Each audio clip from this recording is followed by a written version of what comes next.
നമ്മുടെ വീട്ടിലെ നായ്ക്കൾ നമ്മൾ പറയുമ്പോൾ വെറുതെ ഒന്ന് വാലാട്ടിയാൽ തന്നെ നമ്മൾ വിചാരിക്കും, ഓ, എൻ്റെ പട്ടി ഒരു സംഭവം തന്നെ. എന്നാൽ ഒന്നാം ലോക മഹായുദ്ധത്തിൽ ഒളിച്ചു കടന്നുപോയി ശത്രുക്കളുടെ ഗ്യാസ് ആക്രമണം മണത്തറിഞ്ഞ് ഓഫീസറെ സല്യൂട്ട് അടിച്ച് പോരാത്തതിന് ഒരു ജർമ്മൻ ചാരനൊരു കടിയും കൊടുത്ത് അവൻ്റെ മെഡലും അടിച്ചുകൊണ്ട് വന്ന ഒരു ഒന്നൊന്നര നാടൻ പട്ടിയുടെ കഥ നിങ്ങൾ കേട്ടിട്ടുണ്ടോ? ഇതൊരു ഹോളിവുഡ് സിനിമയുടെയോ കാർട്ടൂണിൻ്റെയോ കഥയല്ല. മനുഷ്യരെക്കാൾ കൂടുതൽ മെഡലുകൾ വാരിക്കൂട്ടിയ സർജന്റ് സ്റ്റബ്ബി എന്ന യഥാർത്ഥ ഹീറോയുടെ കഥയാണ്. അപ്പോൾ നിങ്ങളുടെ വീട്ടിലെ പട്ടിയെ മനസ്സിൽ ധ്യാനിച്ചുകൊണ്ട് നമുക്ക് വീഡിയോയിലേക്ക് കിടക്കാം.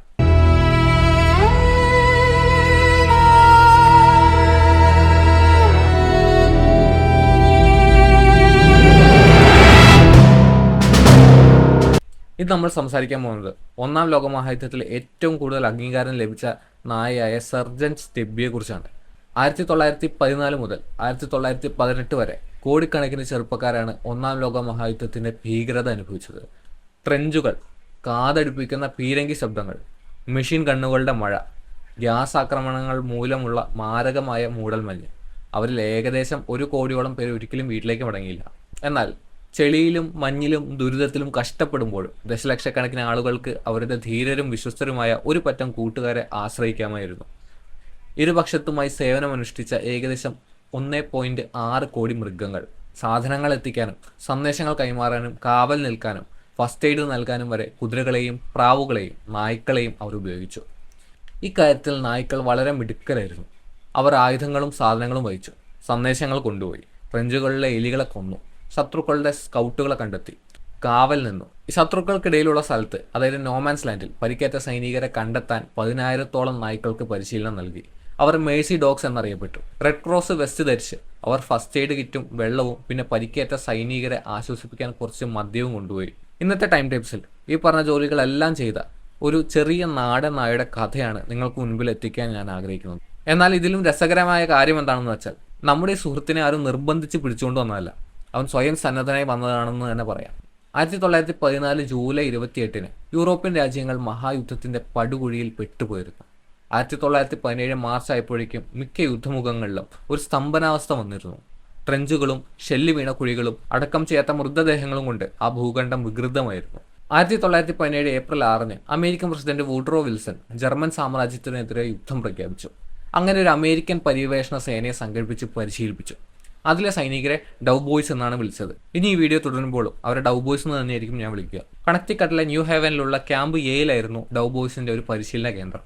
മേജർ ജനറൽ ക്ലാരൻ ആർ എഡ്വേർഡ്സിന്റെ കീഴിലുള്ള 26ാം ഡിവിഷന്റെ ഭാഗമായ 102ാമത് ഇൻഫൻട്രി റെജിമെന്റിന്റെ വീടായിരുന്നു അത്.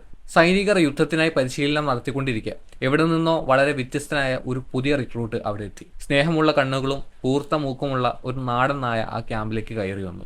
അവന്റെ വലിപ്പം അത്ര ഗംഭീരമൊന്നുമായിരുന്നില്ല. സത്യത്തിൽ അവന്റെ കാലുകൾ വളരെ ചെറുതും തടിച്ചതുമായിരുന്നു. എന്നാൽ യുദ്ധത്തിൽ നായയുടെ വലിപ്പമല്ല, നായയുടെ ഉള്ളിലെ യുദ്ധത്തിന്റെ വലിപ്പമാണ് പ്രധാനം. മാത്രമല്ല, ഈ ക്യാമ്പാണ് തന്റെ വീടെന്നും ഡൗബോയ്സ് ആണ് തന്റെ പുതിയ കുടുംബമെന്നും ഈ നായ വളരെ വ്യക്തമായി കാണിച്ചു തന്നു. ക്യാമ്പിലെ റിക്രൂട്ടുകൾ സന്തോഷത്തോടെ ഈ പുതിയ സൈനികനെ ദത്തെടുത്തു. അവന്റെ ചെറിയ തടിച്ച കാലുകൾ കാരണം അവനെ സ്റ്റബ്ബി എന്ന് പേരിട്ടു. ഒക്ടോബർ ആയപ്പോഴേക്കും വിദേശത്ത് പരിശീലനം പൂർത്തിയാക്കാൻ ഫ്രാൻസിലേക്ക് പോകാൻ 102ാമത് റെജിമെന്റിന് നിർദ്ദേശം ലഭിച്ചു. എങ്ങനെയൊക്കെയോ ഡൗ ബോയ്സ് തങ്ങളുടെ മേലുദ്യോഗസ്ഥരിൽ നിന്ന് സ്റ്റബ്ബിയെ മറച്ചു പിടിക്കാൻ ശ്രദ്ധിച്ചിരുന്നു. തങ്ങളുടെ അനൌദ്യോഗിക ഭാഗ്യചിഹ്നത്തെ ഉപേക്ഷിക്കാൻ തയ്യാറാകാതെ അവർ അവനെ SS മിനസോട്ട എന്ന തങ്ങളുടെ യാത്രാ കപ്പലിൽ ഒളിച്ചു കിടത്തി. മടക്കി വെച്ച ഒരു ട്രെഞ്ച് കോട്ടിനുള്ളിൽ പൊതിഞ്ഞാണ് സ്റ്റബ്ബി കപ്പലിലെത്തിയത്. പിന്നീട് അവന്റെ ഉറ്റ ചങ്ങാതിയായി മാറിയ 25 വയസ്സുകാരനായ പ്രൈവറ്റ് റോബർട്ട് കോൺറോയാണ് അവനെ കൊണ്ടുപോയത്. ഫ്രാൻസിൽ ഇറങ്ങിയ ശേഷം കോൺറോയും സ്റ്റബ്ബിയും പടിഞ്ഞാറൻ ഫ്രാൻസിലെ ന്യൂ ഷാറ്റോയിലേക്കുള്ള ഒരു ട്രെയിനിൽ കയറി. യാത്രക്കിടയിൽ സൈനികരുടെ കമ്പാർട്ട്മെന്റുകൾ പരിശോധിക്കുന്ന ഒരു ഓഫീസർ കോൺറോയെ ഞെട്ടിച്ചു. ഒരു പട്ടാളക്കാരൻ എന്തിനാണ് ഒളിച്ചു കടത്തിയ ഒരു നായയുമായിരിക്കുന്നത്? ദേഷ്യം വന്ന ഓഫീസർ ശിക്ഷ നൽകാൻ തുടങ്ങുമ്പോഴേക്കും സ്റ്റബ്ബി തന്റെ പ്രത്യാക്രമണം തുടങ്ങി. ആ നാടൻ നായ തന്റെ പിൻകാലുകളിൽ നിന്നും വലതു മുൻകായി ഉയർത്തി കൃത്യമായ ഒരു സല്യൂട്ട് നൽകി. ആ ഓഫീസർക്ക് ഒന്നും മിണ്ടാനായില്ല. അയാൾ എല്ലാ ദേഷ്യവും ഉപേക്ഷിച്ചു. സ്റ്റബ്ബിയെ കോൺട്രോയ്ക്കൊപ്പം നിൽക്കാൻ അനുവദിച്ചു എന്ന് മാത്രമല്ല, അവനെ 102ാമത് റെജിമെന്റിന്റെ ഔദ്യോഗിക മാസ്കോട്ടായി നിയമിക്കുകയും ചെയ്തു. അതുകൊണ്ട് പിന്നീട് ആരും അവനെ ശല്യം ചെയ്തില്ല. ന്യൂ ഷാറ്റോവിൽ എത്തിയ ശേഷം കോൺട്രോയെയും സ്റ്റബ്ബിയെയും അവരുടെ റെജിമെന്റ് കമാൻഡറായ ഗാഡ്ലിംഗ് ഗൺ പാർക്കർ എന്നറിയപ്പെടുന്ന കേണൽ ജോൺ പാർക്കർക്ക് പരിചയപ്പെടുത്തി. സ്പാനിഷ് അമേരിക്കൻ യുദ്ധത്തിലെ കടുത്തൊരു വെറ്ററനായിരുന്നു അദ്ദേഹം. പക്ഷെ ആ മെഷീൻ ഗൺ പോലും ഈ നാടൻ നായയുടെ മയക്കുന്ന സ്വഭാവത്തിൽ വീണുപോയി. കോൺട്രോയെ ഒരു രഹസ്യാന്വേഷണ യൂണിറ്റിലേക്ക് മാറ്റിയപ്പോൾ തന്റെ കൂടെ സ്റ്റബിയെ കൊണ്ടുപോകാൻ പാർക്കർ അവനെ അനുവദിച്ചു. ജർമ്മൻകാരെ മണത്ത് പിടിക്കാൻ പോകുമ്പോൾ ഒരു നായ കൂടെയുള്ളത് വളരെ ഉപകാരപ്പെടുമല്ലോ. 1917 ഒക്ടോബറിൽ ബെൽജിയൻ അതിർത്തിയിൽ നിന്ന് അധികം അകലെയല്ലാത്ത ഷെമൻഡി ഡാംസ് എന്ന നഗരം ഫ്രഞ്ചുകാർ തിരിച്ചുപിടിച്ചു. അവരുടെ സേന ഇപ്പോൾ ക്ഷീണിതരായിരുന്നു. അവർക്ക് കുറച്ച് കൂടുതൽ സൈനിക സഹായം ആവശ്യമായിരുന്നു. അങ്ങനെ 1918 ജനുവരിയിൽ 26-ാം ഡിവിഷന്റെ പരിശീലനം വെട്ടിച്ചുരുക്കി. അവിടുത്തെ ലവ് ബോയ്സിനെ ആ ഭാഗത്തേക്ക് നിയോഗിച്ചു. കൂടുതൽ പരിചയസമ്പന്നരായ ഫ്രഞ്ച് സഖ്യകക്ഷികൾക്കൊപ്പം ട്രെഞ്ചുകളിൽ വെച്ച് നേരിട്ട് അവർ തങ്ങളുടെ പരിശീലനം പൂർത്തിയാക്കേണ്ടിയിരുന്നു. ആ വർഷം ഫെബ്രുവരിയിൽ കോൺട്രോയും സ്റ്റബിയും യുദ്ധമുന്നണിയിലെത്തി.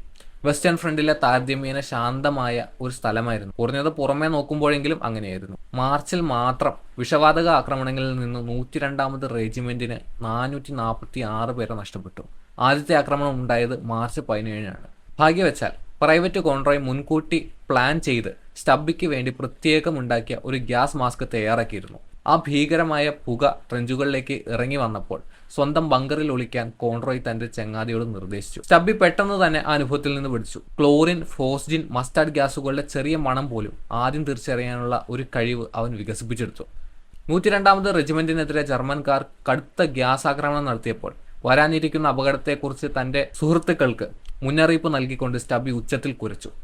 ആളുകൾ അവരുടെ മാസ്ക് ധരിക്കുമ്പോൾ ഡ്യൂട്ടിയിലില്ലാത്ത ഒരു സർജന്റ് ഒരു കുഴിയിൽ ഇപ്പോഴും ഉറങ്ങുന്നത് സ്റ്റബി ശ്രദ്ധിച്ചു. ആ നാടൻ നായ ഒന്നും അറിയാതെ ഉറങ്ങുന്ന ആ ഓഫീസറുടെ അടുത്തേക്ക് ഓടിച്ചെന്ന് അയാൾ ഉണർന്ന് മാസ്ക് ധരിക്കുന്നതുവരെ അയാളുടെ കൈകളിൽ കടിച്ചു വലിച്ചു. സർജന്റ് കർട്ടിൻ പിന്നീട് സ്റ്റബിയെ ആദരിച്ചുകൊണ്ട് ഒരു ചെറിയ കവിത വരെ എഴുതുകയുണ്ടായി. സ്റ്റബി തീർച്ചയായും തന്റെ കഴിവ് തെളിയിക്കുകയായിരുന്നു. മാരകമായ മസ്റ്റാർഡ് ഗ്യാസിൽ നിന്ന് മനുഷ്യരെ രക്ഷിക്കുന്നതിന് പുറമെ ഈ ധീരനായ നായ ട്രെഞ്ചുകളിലെ വലിയ എലികളെ പിടിക്കുകയും കാവൽക്കാരുടെ കൂടെ നിന്ന് അവർക്ക് കൂട്ടാവുകയും പരിക്കേറ്റവരെ ആശ്വസിപ്പിക്കുകയും ചെയ്തു. 102-ാമത് ട്രെഞ്ചുകളിൽ ആദ്യമായി ഷെല്ലാക്രമണം ഉണ്ടായപ്പോൾ സ്റ്റബി കടുത്ത ഭയത്തിന്റെ നിമിഷങ്ങളിലൂടെ കടന്നുപോയി. നായ്ക്കൾക്ക് പടക്കം പൊട്ടുന്നത് ഇഷ്ടമല്ലല്ലോ. അപ്പോൾ ആ പടക്കങ്ങൾ കുറച്ച് അടി മാത്രം അകലെ പൊട്ടിത്തെറിക്കുന്ന ഭീകരമായ പീരങ്കി ഷെല്ലുകൾ ആണെന്ന് ഒന്ന് സങ്കല്പിച്ചു നോക്കൂ.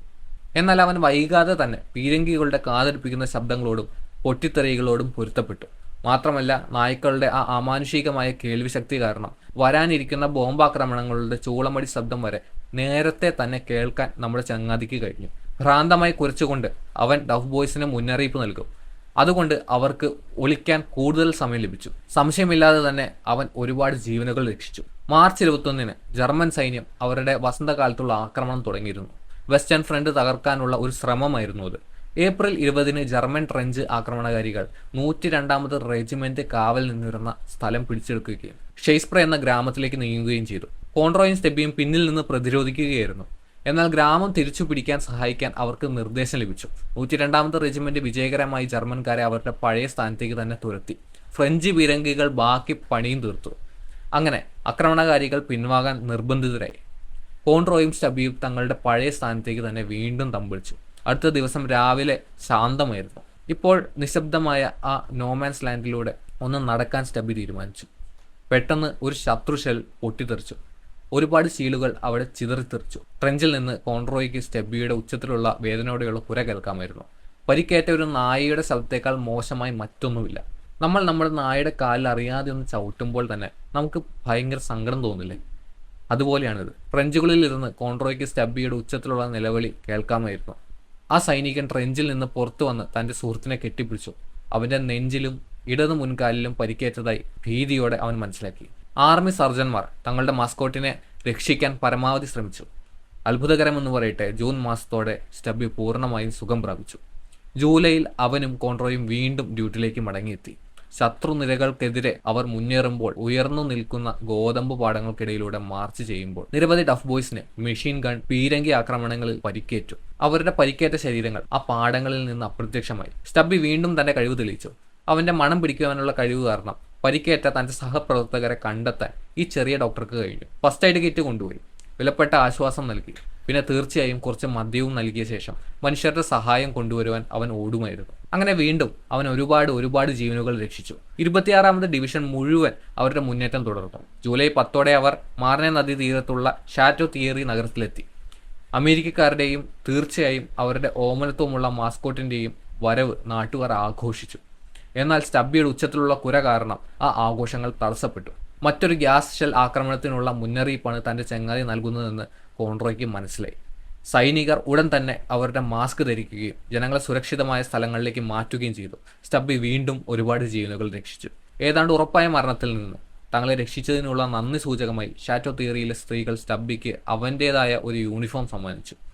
അത് കാണാൻ നല്ല രസമായിരുന്നു. സഖ്യകക്ഷികളുടെ പതാകകൾ തുന്നിച്ചേർത്ത ഒരു സ്വീഡ് ബ്ലാങ്കറ്റ് ആയിരുന്നു അത്. ഈ ധീരനായ നായ തൻ്റെ സൈനിക ജീവിതത്തിൽ നേടിയ നിരവധി മെഡലുകൾ പിന്നീട് കോൺട്രോയ് ഈ ബ്ലാങ്കറ്റിലും യൂണിഫോമിലും കുത്തിവെക്കുമായിരുന്നു. മെഡലുകളുടെ കാര്യം പറയുമ്പോൾ ഏതാനും ആഴ്ചകൾക്കുള്ളിൽ സ്റ്റബ്ബിക്ക് അവൻ്റെ ഏറ്റവും വിലപ്പെട്ട ആ അംഗീകാരം ലഭിക്കുമായിരുന്നു. സെപ്റ്റംബർ 26 അവർ ജർമ്മൻകാരുടെ നിയന്ത്രണത്തിലുള്ള മാർഷ്വില്ലെ എന്ന നഗരത്തെ ആക്രമിക്കാൻ പോവുകയായിരുന്നു. 102ാമത് റെജിമെന്റിലെ സൈനികർക്ക് അവരുടെ അടുത്ത ഡ്യൂട്ടിക്ക് മുൻപ് കുറച്ച് ആഴ്ചത്തെ വിശ്രമം അനുവദിച്ചിരുന്നു.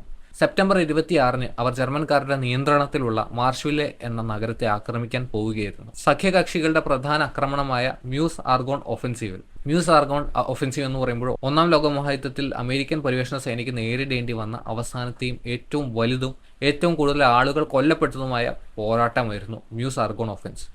ആ മ്യൂസ് ആർഗോൺ ഒഫൻസീവിൽ നിന്ന് ശത്രുവിൻ്റെ ശ്രദ്ധ തിരിക്കാൻ വേണ്ടിയുള്ള ഒരു തന്ത്രമായിരുന്നു അത്. അമേരിക്കൻകാരും ജർമ്മൻകാരും ഒരുപോലെ കടുത്ത പോരാട്ടം നടത്തി. ഒറ്റ ദിവസത്തിനുള്ളിൽ മാർഷ്വില്ലെ 4 തവണ കൈമാറ്റം ചെയ്യപ്പെട്ടു. അവസാനം 102ാമത് റെജിമെന്റ് പിൻവാങ്ങി. അവരുടെ 449 ആളുകൾ കൊല്ലപ്പെടുകയോ പരിക്കേൽക്കുകയോ പിടിക്കപ്പെടുകയോ കാണാതാവുകയോ ചെയ്തു. എന്നാൽ ശത്രുവിന്റെ ശ്രദ്ധ തിരിക്കുക എന്ന തങ്ങളുടെ ലക്ഷ്യം റെജിമെന്റ് നിറവേറ്റിയിരുന്നു. കടുത്ത ആക്രമണങ്ങളും പ്രത്യാക്രമണങ്ങളും നടന്ന ആ ദിവസത്തിൽ ഒരു ഘട്ടത്തിൽ കോൺട്രോയും സ്റ്റബ്ബിയും മറ്റ് സൈനികരും മാർഷ്വില്ലയുടെ പ്രാന്തപ്രദേശങ്ങളിൽ പാട്രോളിംഗ് നടത്തുകയായിരുന്നു. സ്റ്റബ്ബിയുടെ കൂർത്ത ഇന്ദ്രിയങ്ങൾക്ക് എന്തോ ഒന്ന് അനുഭവപ്പെട്ടു. മറിഞ്ഞിരുന്ന എന്തോ ഒന്ന്, അതെ, കുറ്റിക്കാടുകളിൽ മറിഞ്ഞിരുന്ന എന്തോ ഒന്ന് മടിക്കാതെ ദേഷ്യത്തോടെ മുരണ്ടുകൊണ്ട് സ്റ്റബ്ബി ആ കുറ്റിക്കാട്ടിലേക്ക് ചാടി. ആ കാട്ടിൽ ഒളിച്ചിരുന്ന ശത്രുവിനെ ന്യൂയോർക്ക് ടൈംസ് വിശേഷിപ്പിച്ചത് ഒരു ജർമ്മൻ ചാരൻ എന്നാണ്. ആ വ്യക്തി ഒരു സാധാരണ യൂണിഫോം ആണ് ധരിച്ചിരുന്നത്.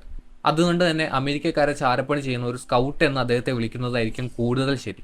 അയാളുടെ ജോലി എന്താണെങ്കിലും ഒരു ക്രൂരനായ നായ കടിച്ചു കീറാൻ ആ പാവത്തിന് ഒട്ടും താല്പര്യമില്ലായിരുന്നു. നായ ഇത്രയും ഉണ്ടായിരുന്നു എന്നുള്ളത് ശരിയാണ്. എന്നാൽ ഓർക്കുക, നായയുടെ വലിപ്പമല്ല, നായയുടെ ഉള്ളിലെ യുദ്ധത്തിന്റെ വലിപ്പമാണ് പ്രധാനം. അങ്ങനെ സ്റ്റബ്ബി അവനെ പിന്തുടർന്ന് മുൻപോട്ട് കുതിച്ചു. അവന്റെ കാലിന്റെ പിറകിൽ തന്നെ മുഴുവൻ ഭാരവും ഉപയോഗിച്ച് ഇടിച്ചു. ആ മനുഷ്യൻ കമിഴ്ന്നടിച്ച് വീണപ്പോൾ സ്റ്റബ്ബി അവന്റെ മേൽ ചാടി വീണ് പാന്റിന്റെ പിൻഭാഗത്ത് കടിച്ചു പിടിച്ച് അവനെ അവിടെ തന്നെ അനങ്ങാൻ സമ്മതിക്കാതെ നിർത്തി. ആ ജർമ്മൻകാരന് പ്രതികരിക്കാൻ സമയം കിട്ടുന്നതിന് മുൻപ് തന്നെ ഒരു കൂട്ടം ടഫ് ബോയ്സ് ഇടപെട്ട് അവനെ തടവുകാരനാക്കി. തങ്ങൾ പിടികൂടിയ ആൾ ഒരു പ്രത്യേക മെഡൽ ധരിച്ചിട്ടുണ്ടെന്ന് കോൺട്രോയും സുഹൃത്തുക്കളും മനസ്സിലാക്കി. അയൺ ക്രോസ്, യുദ്ധകളത്തിലെ ധീരതയ്ക്കുള്ള ജർമ്മൻ പുരസ്കാരം.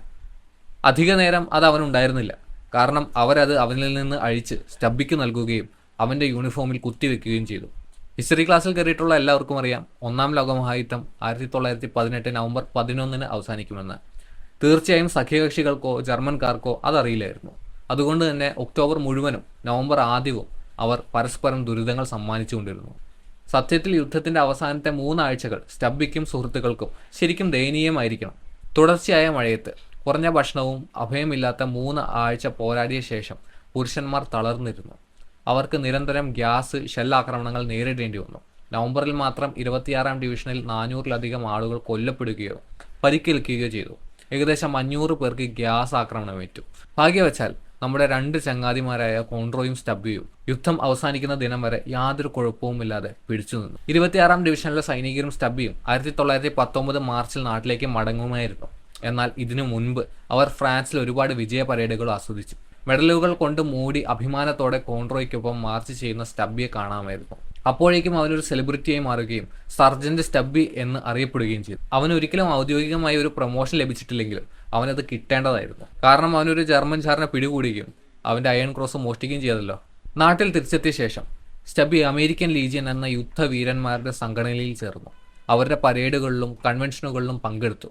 ആ അവസരങ്ങളിൽ അവനെ വിൽസൺ, കൂളിച്ച്, ഹാർഡിംഗ് എന്നീ 3 പ്രസിഡന്റുമാർക്ക് പരിചയപ്പെടുത്തി. യൂറോപ്പിലെ അമേരിക്കൻ സേനയുടെ കമാൻഡർ ഇൻ ചീഫ് ആയിരുന്ന ജനറൽ ബ്ലാക്ക് ജാക്ക് പെർഷിങ് അവനെ ആദരിക്കുകയും ചെയ്തു. എന്നാൽ 1922 സെപ്റ്റംബറിൽ സൈനിക ജീവിതത്തിന് അപ്പുറത്തേക്ക് അവൻ വാഷിംഗ്ടൺ DC-യിലെ ജോർജ് ടൗൺ സർവകലാശാലയിലെ ലോ സ്കൂളിൽ ചേർന്നു. അതായത് റോബർട്ട് കോൺട്രോയാണ് ചേർന്നത്, പക്ഷേ സ്റ്റബ്ബിയും ഒപ്പം കൂടെ പോയി. അങ്ങനെ അവൻ ഫുട്ബോൾ ടീമിന്റെ മാസ്കോട്ടായി മാറി. 1926 ഏപ്രിൽ 4 ആരും കേൾക്കാൻ ആഗ്രഹിക്കാത്ത ആ വാർത്ത ന്യൂയോർക്ക് ടൈംസ് പ്രസിദ്ധീകരിച്ചു. അമേരിക്കൻ പരിവേഷണ സേനയുടെ സ്റ്റബ്ബി വൽഹാലയിലേക്ക് പ്രവേശിക്കുന്നു. അവൻ വൽഹാലയിലേക്ക് പോയി എന്നാണ് അവർ പറഞ്ഞത്. അവൻ വൽഹാലയിലേക്ക് പോയി. വൽഹാല എന്ന് പറയുന്നത് നോർസ് പുരാണങ്ങൾ പ്രകാരം യുദ്ധക്കളത്തിൽ ധീരമായി പോരാടി മരിക്കുന്ന യോദ്ധാക്കൾക്ക് മാത്രം പോകാൻ കഴിയുന്ന ഒരു സുവർണ സ്വർഗമാണ് വൽഹല. ഒഡിൻ എന്ന ദേവന്റെ ഭരണത്തിന് കീഴിലുള്ള ഈ കൊട്ടാരത്തിൽ എത്തുന്ന പടയാളികൾ സദ്യകൾ കഴിച്ചും യുദ്ധം പരിശീലിച്ചും നിത്യകാലം ആഘോഷിക്കുന്നു. തന്റെ മരണസമയത്ത് സ്റ്റബ്ബി ഈ പുരസ്കാരങ്ങളെല്ലാം അഭിമാനത്തോടെ ധരിച്ചിരുന്നു. ഹ്യൂമൻ എഡ്യൂക്കേഷൻ സൊസൈറ്റിയുടെ ഹീറോ മെഡൽ, 2 അമേരിക്കൻ ലീജിയൻ മെഡലുകൾ, 3 സർവീസ് സ്ട്രൈപ്പുകൾ, 2 ക്യാമ്പയിൻ മെഡലുകൾ, ഒരു പർപ്പിൾ ഹാർട്ട്, റിപ്പബ്ലിക് ഓഫ് ഫ്രാൻസിന്റെ ഗ്രേറ്റ് വാർ മെഡൽ, പിന്നെ തീർച്ചയായും ഒരു ജർമ്മൻകാരനിൽ നിന്ന് അവൻ മോഷ്ടിച്ച ആ അയൺ ക്രോസും.